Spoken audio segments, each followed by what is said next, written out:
Bem, com muito prazer, estamos recebendo aqui o embaixador Rubens Recupero, que tem uma longa carreira diplomática, desde o início dos anos 60. Foi embaixador, serviu o Brasil no exterior inúmeras vezes e também foi aqui ministro em duas pastas, né, importantes, em momentos difíceis, na década de 90, no governo Itamar Franco, né, e sempre tem participado inúmeras vezes do debate político, diplomático sobre o Brasil. Eu lembro, antes de mais nada, apresentando o senhor que em 2002 ou 2003, eu escrevi para o senhor em Genebra. Eu estava escrevendo um livro sobre o governo Jango e eu tinha uma dúvida sobre a visita de Robert Kennedy ao Brasil, né? No momento, escrevi para o senhor de forma muito gentil me respondeu. Eu agradeço muito. Então, olha, agradeço muito o senhor ter aceito o convite e já vou engatar a primeira questão para o senhor, que é uma questão complexa, eu sei, mas como é que, nós vamos depois ver em partes, como é que, sinteticamente, o senhor vê a política externa do governo Bolsonaro? Olha, é um desastre completo, sem nenhum precedente na história do Brasil e até na história do continente. Eu acho que seria difícil encontrar alguma coisa parecida, né? Porque é uma política externa que escapa completamente aos critérios da racionalidade, né? Uma política entregue a pessoas que fazem parte de uma seita lunática, né? Uma seita que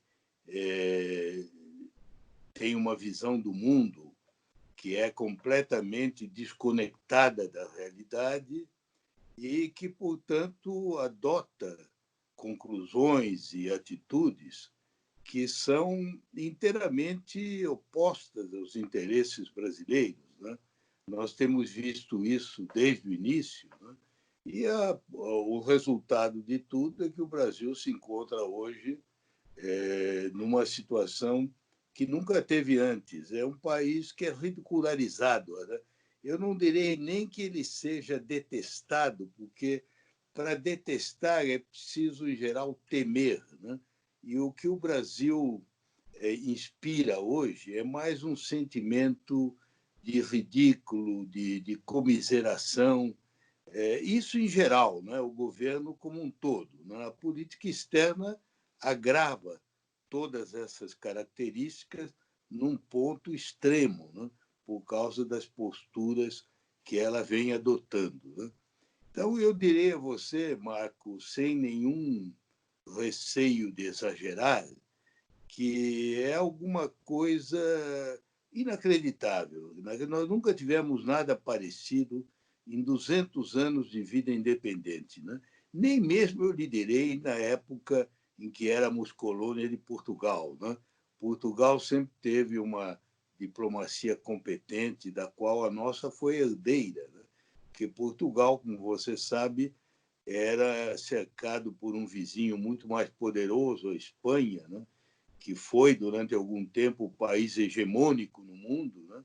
E para preservar sua identidade, Portugal não podia confiar no poder militar, que ele não tinha, nem no poder econômico, o que explica a sobrevivência da identidade portuguesa ao longo da história é a qualidade da diplomacia, que nós herdamos, né?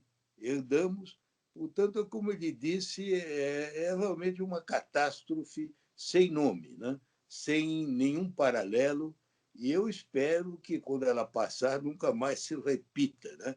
É alguma coisa que, se a gente pudesse, a gente deveria apagar dos anais da história, porque ficará como uma nódoa permanente de vergonha para todos nós, né? Eu queria depois voltar a umas questões históricas, porque eu gosto muito do livro do senhor, A Diplomacia na Construção do Brasil, 1750-2016, e o senhor falando mesmo agora de Portugal, 1750, retroagindo ao Tratado de Exato. Madrid, depois o Tratado de Santo Ildefonso, né? Exato. É um belíssimo trabalho, e eu vou voltar depois a algumas questões. Estava até lendo, confesso ao senhor, que tinha umas coisas sobre o Primeiro Império primeiro reinado, vai, no Brasil, É. que eu estava lendo Pandiaca Lógeras, aí, a política exterior, que Do Rio da tinha, Prata, né? Exatamente. isso, eu comecei, aquela história do historiador tal qual Sócrates, a gente está sempre aprendendo, né? É E verdade. eu gostei também muito do livro do senhor, e eu vou daqui a pouco voltar a algumas questões históricas, mas para ficar na contemporaneidade, como o senhor destacou, essa questão desse desastre, como o senhor considera a política externa do governo Bolsonaro. Eu tenho falado, comentado, assim como um historiador que não domina essas questões da diplomacia, mas eu fico pensando o acordo União Europeia-Mercosul. Um acordo europeu é um acordo negociado há 20 anos, né? Desde o final dos anos 90. Tem, portanto, uma longa história. E para ser aprovado na Europa, salvo engano, se o senhor estiver enganado, o senhor, por favor, me corrija, é preciso a aprovação do Parlamento Europeu dos 27 parlamentos nacionais. Com essa ação interna, como o senhor mesmo disse, do governo Bolsonaro, de tudo, sobre a questão de gênero, Amazônia, direitos humanos, etc, etc, etc, né? O senhor acredita que seja possível que a União Europeia assine esse acordo? Não há nenhuma possibilidade, né, de que isso aconteça, porque, como você disse, o processo de aprovação é complexo, tem que passar por muitos parlamentos, um deles, o da Irlanda, e outro da Áustria, já votaram resoluções dizendo que não aceitam o acordo de jeito nenhum, né? Portanto, já há decisões de dois parlamentos contrários. A França já indicou suficientemente também que não contempla a aprovação do acordo. E, além do mais, os últimos acontecimentos do Brasil, se não fosse necessário, se fosse necessário ainda ter provas adicionais, aquela fatídica reunião de gabinete em que o antiministro do Meio Ambiente, que eu me recuso a chamá-lo de ministro, né? Ministro foram os outros que foram meus colegas que se sucederam, que eu fui o primeiro, né, a ter o título de ministro do Meio Ambiente, né?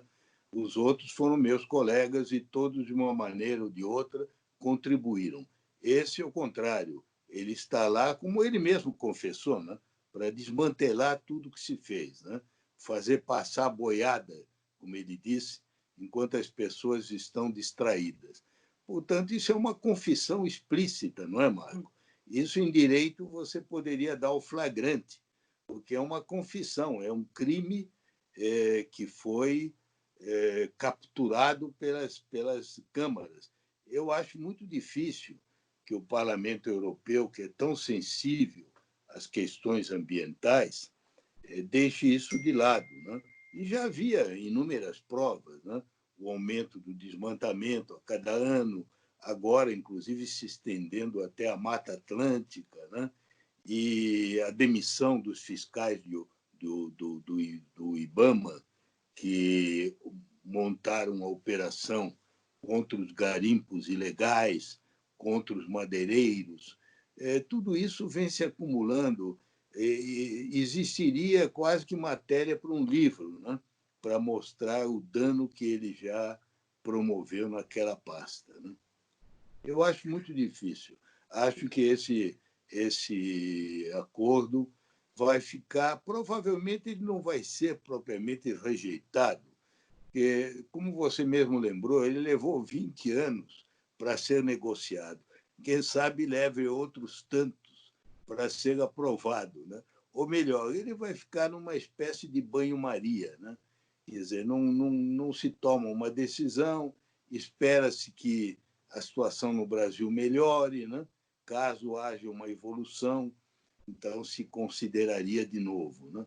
Mas, pelo futuro imediato, acho que não existe nenhuma chance disso prosperar, né? Existe até uma chance grande de que a situação fique mais difícil, porque a União Europeia está preparando uma legislação que seria muito efetiva, seria uma legislação para responsabilizar as empresas importadoras da Europa se elas importarem soja ou derivados de soja ou carnes ou qualquer produto que venha de áreas que tenham sido desmatadas há relativamente pouco tempo, né? Elas seriam punidas pela União Europeia.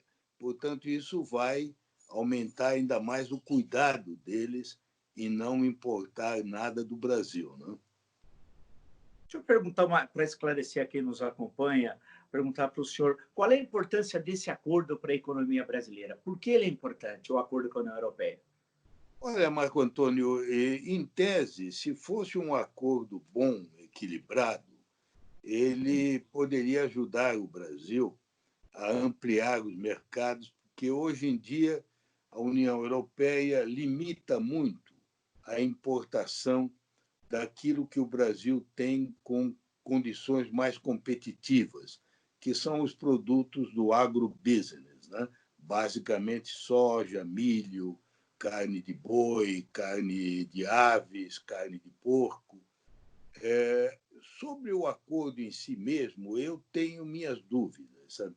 Porque a fase final da negociação foi um pouco precipitada pelo desejo tanto do governo brasileiro, mas, sobretudo, do governo Macri, na Argentina, que estava para terminar, para ver se conseguia um grande êxito de negociação. E tudo indica que o acordo foi muito desequilibrado. A União Europeia concedeu muito pouco e concessões pequenas e de pouca expressão em matéria agrícola, que é o interesse não só nosso, como também da Argentina, do Uruguai e do Paraguai, né?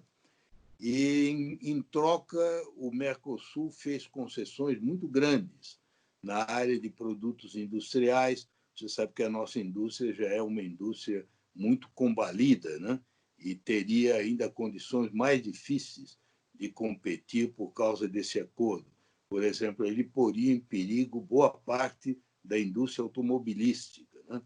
E há também concessões graves em matéria de serviços, de propriedade intelectual, tanto assim que um negociador do acordo, do lado europeu, declarou para defender o acordo, usando uma expressão que se usa muito em inglês, né? Ele disse: nós conseguimos escapar com assassinato. We got away with murder. Né? Você diz isso quando quer dizer que você esmagou o adversário e não aconteceu nada, entende? Então, aqui a opinião pública está um pouco equivocada, porque há uma espécie de campanha de que todos dizem a mesma coisa, que o Brasil se atrasou muito em fazer acordos de livre comércio.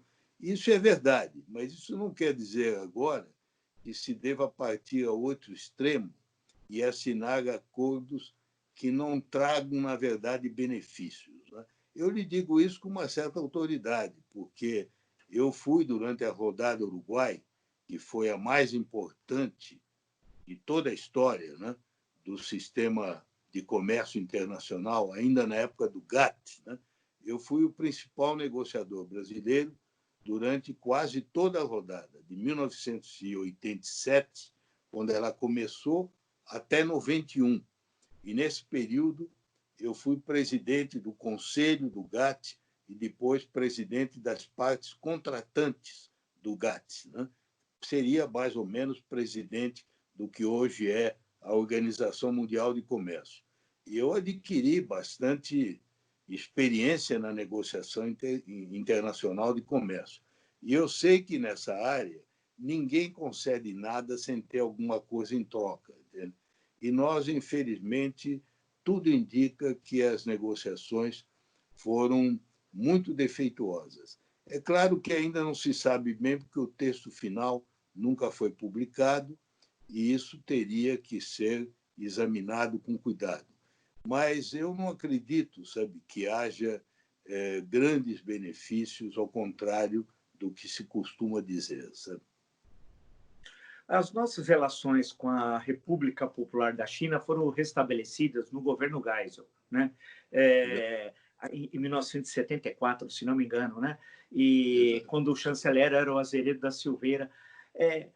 E ao longo desse período, as relações foram se intensificando, especialmente nesse século, né? As relações econômicas, e hoje a China é a grande parceira comercial do Brasil. Quem diria isso há 30 anos atrás?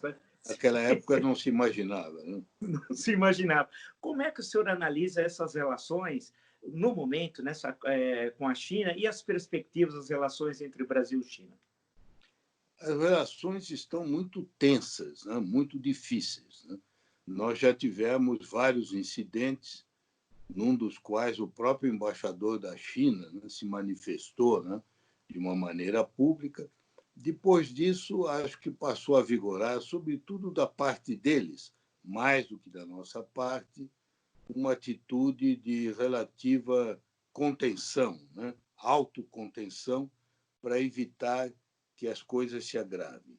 Agora, do nosso lado, a situação continua difícil, porque, embora haja no governo pessoas que querem preservar essas relações, porque compreendem, né, a necessidade para o Brasil, o caso do vice-presidente Mourão, por exemplo, né, que foi até incumbido, né, dessa área pelo presidente, né, embora haja pessoas assim, um pouco mais, digamos, normais, entre aspas, a ala alucinada, a ala ideológica do governo continua investindo contra a China. Né?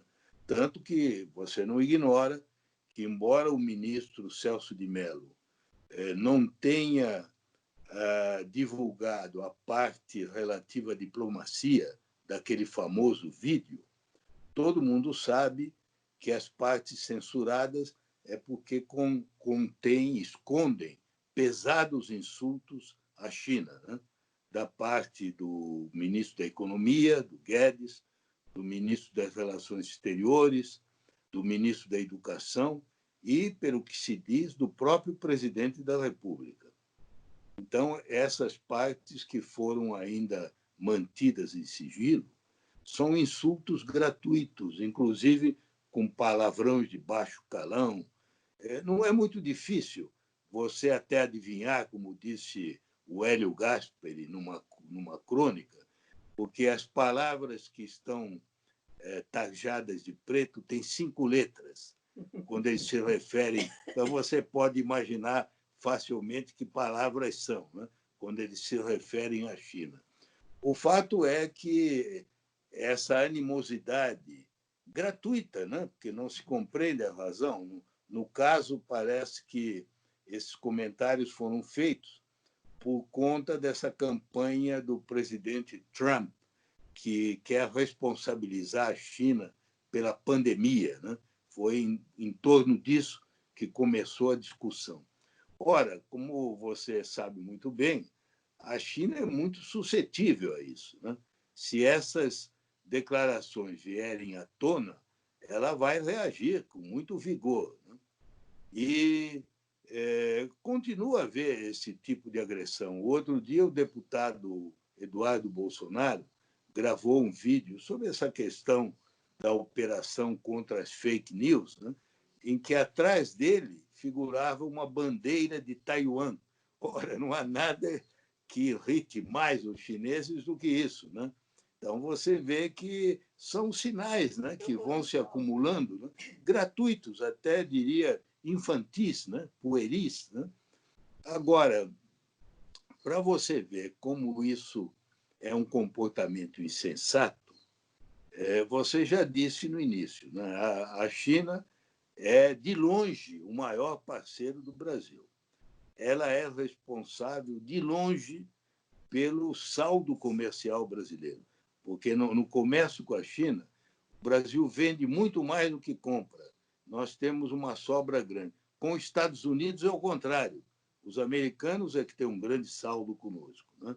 Mas o comércio com a China é bem maior do que o comércio com os Estados Unidos. Mas, além disso, você veja um fato curioso que a imprensa aqui nunca divulgou. Nos primeiros 4 meses deste ano, de janeiro a abril, as exportações brasileiras caíram para o mundo inteiro, menos para a China e para os países asiáticos. No caso da China, só em março as exportações aumentaram em 12%. E olha que é até paradoxal, porque a China e os asiáticos foram os primeiros países afetados pela pandemia. Portanto, deveriam ser aqueles que tiveram o seu comércio mais paralisado. Acontece que eles importaram do Brasil muitos alimentos, né? Mesmo numa doença, as pessoas têm que continuar a comer, né? Eles importaram muita soja, muita carne bovina, carne de frango, carne de porco, carne suína, e, além do mais, importaram muito minério de ferro. Então, para isso, nós não temos alternativa, porque os Estados Unidos são os nossos grandes competidores em todas essas commodities, menos no minério de ferro, em que o grande competidor do Brasil é a Austrália, né? Mas nos outros é os Estados Unidos. Então, como você vê, não há alternativa. Curiosamente, nesse mesmo período, o país para o qual as nossas vendas desabaram mais foi os Estados Unidos. Então, são fatos, né, contra os quais não há argumentos, né?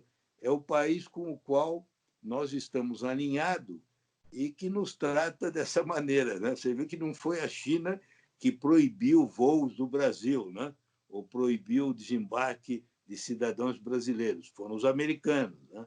Também não foi a China que deportou centenas e centenas de trabalhadores brasileiros algemados em voos, né? Então, nós vemos a diferença de comportamento, né? Pegando justamente esse gancho que o senhor disse, a relação com os Estados Unidos, nós temos uma relação de 2 séculos com os Estados Unidos, uma relação histórica desde a época do Império e depois com a República, né? Uma forte relação com os Estados Unidos que se aprofundou especialmente, creio eu, se eu não estiver enganado, a partir da Segunda Guerra Mundial. Como é que o senhor analisa justamente essa relação mais recente, se ela é um ponto fora da curva das relações históricas do Brasil com os Estados Unidos? Bem, a relação atual tem essa característica. Ela é muito mais motivada por inspirações ideológicas, mais até do que com os Estados Unidos. Esse nosso alinhamento ou submissão automática, né, é em relação ao governo Trump, né? Não é propriamente aos Estados Unidos. Tanto assim que o atual candidato à presidência pelo Partido Democrata, o Joseph Biden, já fez declarações públicas, né, criticando, por exemplo, o desmatamento da Amazônia, né? Se ele ganhar a eleição, como parece, nesse momento, se a eleição fosse agora, ele ganharia, porque ele está com vários pontos na frente, né? Não se sabe até novembro como será. Mas se os democratas voltarem a controlar a Casa Branca, né, nós vamos ter problemas, porque, como eu dizia, não é uma relação com os Estados Unidos, é uma relação com o Trump, né? Inclusive com todas as idiosincrasias, né? Com todas as bizarrices do Trump, né? E motivada por essa ideologia que vê no Trump, equivocadamente, né, uma espécie de defensor do que o grupo daqui chama de civilização judaico-cristã, quando, na verdade, nós sabemos que o Trump, ele mesmo diz que o seu lema é America First, ele só se interessa pelos Estados Unidos antes de tudo. Ele não esconde, né? Ele não tem o defeito de ser hipócrita. Ele diz claramente que a orientação da política externa dele é só o interesse dos Estados Unidos, né? Estritamente. Por isso é que ele tomou essas atitudes em relação ao Brasil. A deportação dos trabalhadores, porque é um tema de campanha dele, né? Agora a proibição da entrada dos brasileiros, porque ele mesmo teve um desempenho pífio de combater a pandemia. Os Estados Unidos está com mais de 100 mil mortes, ele é muito criticado por isso, e ele está buscando bodes expiatórios, né? Que são a China, a Organização Mundial de Comércio e agora até o Brasil, né? No sentido de que ele disse, né, quando proibiu, eu não quero que venham estrangeiros aqui contaminar cidadãos americanos. Quer dizer, ele vê o Brasil como uma fonte de ameaça aos Estados Unidos. A questão da ONU, né, que até o governo brasileiro, agora há 75 anos do Dia da Vitória, no dia 8 de maio, o chanceler brasileiro fez um pronunciamento naquela teleconferência da ONU e atacou a própria organização. Eu nunca tinha visto isso. Eu nunca tinha visto. Por sinal, estou vendo coisas pela primeira vez na vida desde o ano passado, desde 2019. Como é que, não focando tanto na posição do governo brasileiro, mas como é que você analisa os questionamentos que existem sobre a ONU, né? E aquela discussão que vinha do governo Lula, dos governos Lula, Dilma, do Brasil fazer parte como membro permanente do Conselho de Segurança. A ONU precisa ser reformada? Olha, a ONU é aquilo que os grandes países querem que ela seja. As Nações Unidas não são uma organização com poder acima dos países. O poder da ONU é aquele que é delegado pelos países e, entre os países, sobretudo, aqueles 5 que são membros permanentes do Conselho de Segurança, que são os Estados Unidos, a China, a Rússia, a França e o Reino Unido. Esses 5 são os que têm maior poderio militar e têm também poderio financeiro. Eles são a fonte do financiamento. Então, quando a ONU não consegue encaminhar a solução de um problema, não é por culpa da ONU, porque a ONU não tem o poder por si mesma de atuar. É por culpa desses países que não deixam. Eu era subsecretário-geral da ONU na época em que houve o genocídio de Ruanda, porque entre 1995 e 2004 eu fui secretário-geral da UNCTAD, que é o braço econômico da ONU, sediado em Genebra. E nessa qualidade eu era, ao lado do Sérgio Vieira de Mello, né? Nós dois éramos os 2 únicos brasileiros que éramos também subsecretários gerais da ONU. Nessa época do genocídio em Ruanda, o comandante da força da ONU, que era muito pequena, uma força que tinha 1.500 homens, 2.000 homens, era um general canadense chamado Romeu Dallaire. E ele percebeu que o genocídio se aproximava e mandou um alerta urgente de que ele precisaria receber um reforço de 2.000, 3.000 homens, porque ele conseguiria evitar o genocídio. Você sabe quem proibiu que isso acontecesse foi o governo americano, na época do Bill Clinton, e o governo francês, que era simpático ao governo de Ruanda na época. Isso que eu estou lhe dizendo não é nenhum segredo, porque o Bill Clinton depois pediu desculpas de público, depois que tinham morrido 800.000 pessoas. Né? Mas eles têm poder de veto. A ONU não pode fazer nada se esses países não permitirem. Então, respondendo à sua pergunta, é claro que a ONU poderia ser muito aprimorada no sentido de ter mais poder, não menos. Né? Mas não é isso que está acontecendo. Eu acabo de ver, por exemplo, que o Trump anunciou hoje que está retirando os Estados Unidos em definitivo da Organização Mundial de Saúde, né? No meio da pandemia. Ora, a Organização Mundial de Saúde não tem nenhuma culpa nessa pandemia. Ela é uma organização que eu conheço bem, porque durante 4 anos eu fui embaixador junto à Organização Mundial de Saúde. Ela é uma organização meritória que tenta melhorar a situação da saúde, sobretudo nos países mais pobres, mas ela não tem nem mandato. Ao contrário do que todo mundo pensa, ela não tem um mandato de combater as pandemias. O mandato dela é só de monitorar, quer dizer, de acompanhar e de informar o mundo. Ela não tem um mandato por exemplo, ela não tem condições de mandar uma missão num país, ainda que o governo não queira, para investigar se está surgindo uma pandemia. Ela não tem esse direito. Tanto assim que, até agora, a China, como você sabe, não aceitou a ideia de uma investigação realmente internacional, aberta, sobre como começou a pandemia, né? E, infelizmente, no mundo não há um sistema capaz de detectar as pandemias no início. Essa é uma das reformas que se nós precisamos no sistema internacional. O Bill Gates tem dito isso muitas vezes. A lição que nós devíamos tirar dessa crise é que o mundo precisa de um sistema que seja capaz de detectar as pandemias logo no início, porque é como o incêndio de uma floresta, você entende? Quando você detecta o incêndio no começo, é fácil de apagar. Depois que ele se propaga, aquilo vai, como diz até a maneira, a expressão verbal, né? Se propaga como incêndio na floresta, com uma enorme velocidade. Aí é tarde, você não consegue. Agora, eu quero dizer em favor da ONU que a ONU completou 75 anos.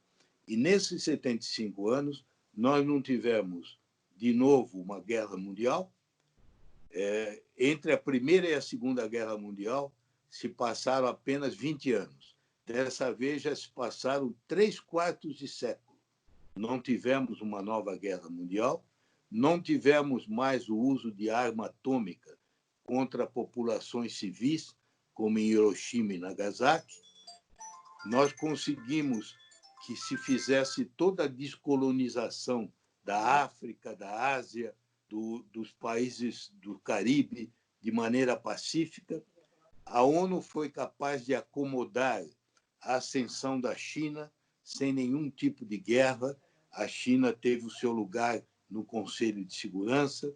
A ONU foi capaz de gerir a desintegração da União Soviética sem nenhuma consequência mais grave. Então, como se vê, a ONU teve uma contribuição muito grande.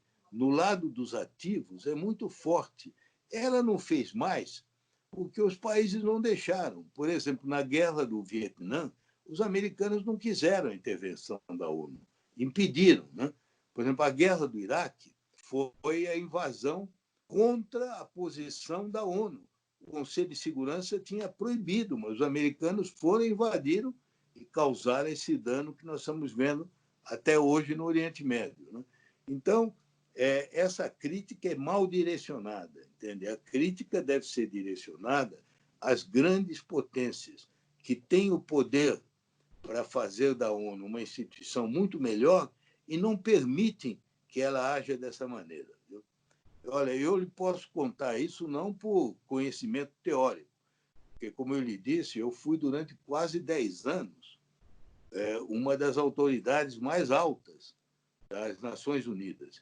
E eu tive muitos episódios em que embaixadores de países poderosos vieram porque queriam impedir que a minha organização fizesse uma coisa ou fizesse outra, porque era contrário aos seus interesses. Por exemplo, vou lhe dar um exemplo concreto. Uma vez nós fizemos um estudo mostrando que os subsídios americanos ao algodão, que são pagos a fazendeiros ultramilionários, estavam condenando à mais negra miséria os países mais pobres da África, Burundi, aqueles países como o Benin, né? O Mali, que eram países muito eficazes na produção de algodão, mas não tinham tecnologia, não tinham nada e não podiam competir com os subsídios americanos. Isso provocou uma reação encolerizada dos americanos, né? Foram se queixar de mim, até o secretário-geral em Nova York, queriam que ele me demitisse. Entende? É assim, compreende?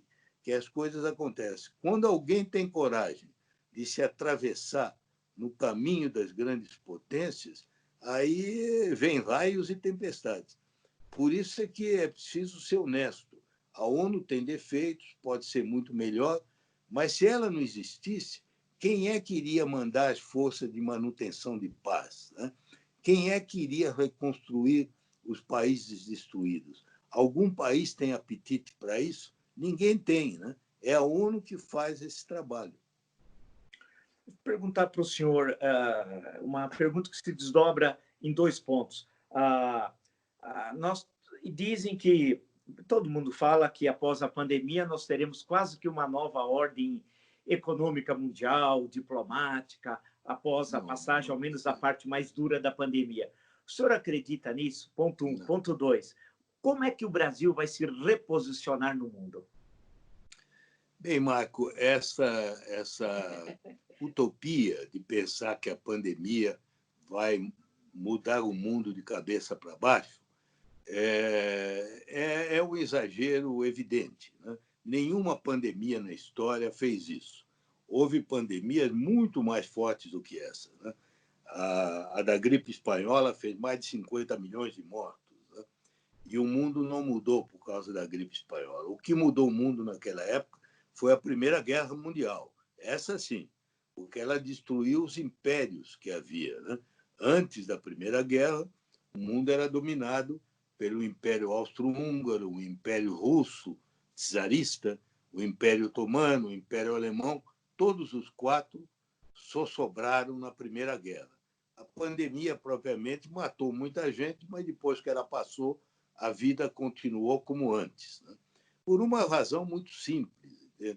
Em história, nunca se deve perder de vista a dimensão do tempo.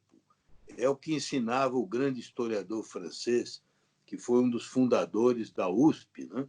O Fernand Braudel, nos anos 30. Né? Ele mostrava muito bem que os acontecimentos, que são aquilo que acontece no curto prazo, podem ser muito poderosos, mas não têm o poder de mudar as forças seculares, aquelas que moldam as estruturas, né? Você veja o assassinato do presidente Kennedy. Na época foi uma comoção, mas depois de algumas horas tomou posse o vice-presidente, a vida continuou. Não mudou nem a política interna americana, nem o engajamento americano no Vietnã, que continuou a aumentar, e tudo continuou, a Guerra Fria, com a União Soviética, etc.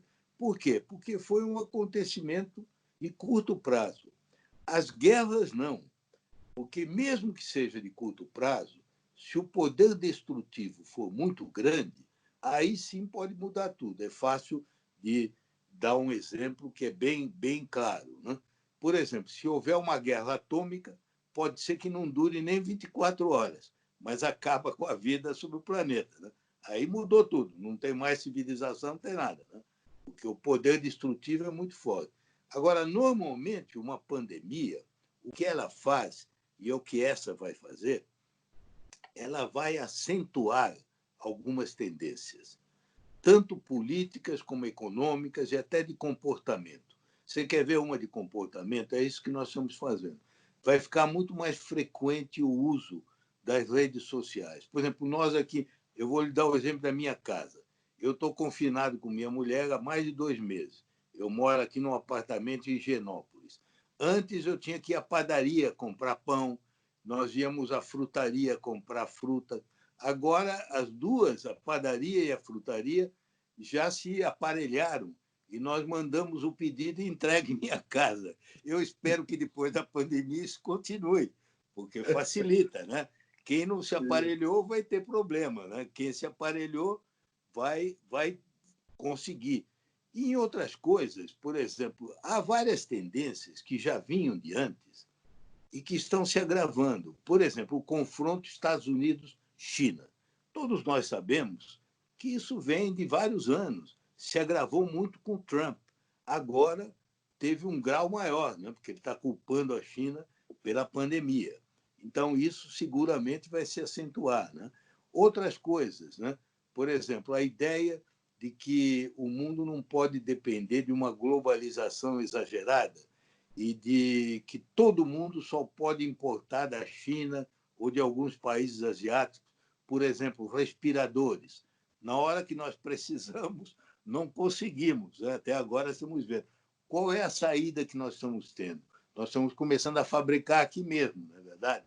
A USP desenvolveu um aparelho. Então, é provável que depois da pandemia, essa tendência vai se acentuar. Ninguém vai querer voltar a depender inteiramente da China, em algumas coisas, não digo em tudo, né?